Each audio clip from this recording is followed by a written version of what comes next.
Good afternoon, ladies and gentlemen, and welcome to the Lewis Media Centre. This afternoon's session is called Recruitment, Retention and Motivation, and to help guide us through this, we're delighted to welcome someone who was recently rated as one of the 100 best business speakers in Britain. He is the former UK Managing Director of a leading international recruitment consultancy and was the business manager to Sir Clive Woodward. Will you please give a very warm welcome to Jeff Grout.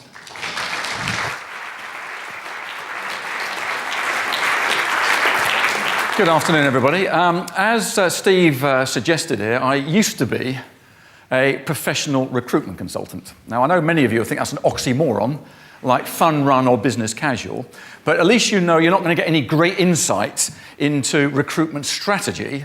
But what I hope today is to give you a number of practical suggestions how you might recruit, motivate, and retain the very best people.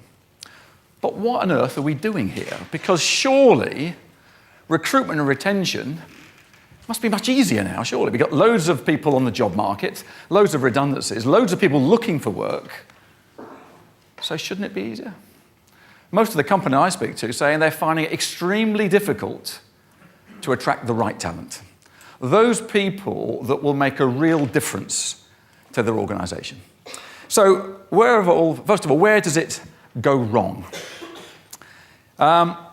It's a question that people have asked me for a long time. What is it that goes wrong? And I would say the first thing is that in many cases, the people responsible for interviewing haven't been trained. In fact, 1 in 3 HR managers have no confidence in the interviewing skills of the people they work with. So, show of hands, if every line manager, every recruiting line manager in your organisation has been trained. That is what I call a very light smattering of hands. Now, none of us would allow a 17-year-old to get into a motor car without driving lessons. The interviewer interviewing without interview training is just as dangerous and the results just as catastrophic. The CIPD, the professional body for HR specialists, calculates the cost of getting it wrong is at least twice that person's annual salary package. So therefore, it's expensive.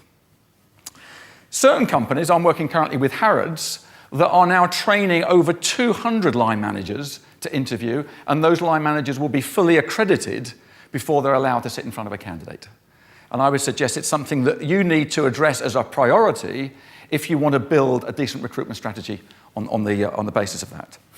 Also, for many candidates, their experience of the recruitment process, which is their first experience of you and your employer brand, is far less than satisfactory. In fact, have you ever mystery shopped your recruitment process? Because you might have some very, let's say, poor experiences. But as far as the candidate is concerned, the interviewer is the company. And therefore, the candidate interprets that the personality of the candidate is the personality of the company.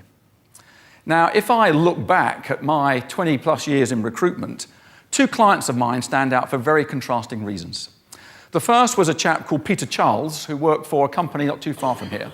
Peter Charles was the chief financial officer of this company. And Peter had a huge office. And at one end of this office was a massive oak table that doubled up as his desk. But the thing that caught my attention was a photograph.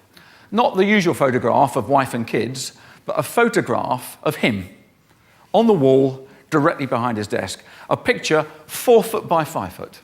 And it was a picture of him jumping out of a plane. His body was in a star formation.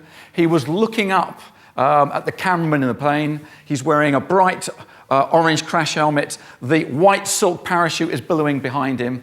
And as he looks at the cameraman, he is grinning from ear to ear. And that photograph of Peter summed him up. Peter was one of these dynamic, charismatic blokes, and everybody wanted to work for him.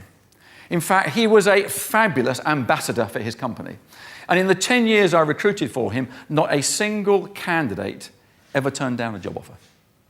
Now, I compare and contrast him with my biggest clients. My biggest client was a household name retailer. Many of you have shopped there. You might have bought a lunchtime sandwich. You might have bought some underwear. But when I was recruiting for them in the 80s, they were trying to lose something of a fuddy-duddy image. And they mounted a campaign which I ran for them, which was called In Search of Excellence. But the recruitment process as such was far from excellent. The person conducting first-round interviews was a gentleman who was about 2 years shy of retirement. A gentleman who was approximately 8 stone overweight. He sported a magnificent comb-over, and he invariably interviewed in a baggy green cardigan.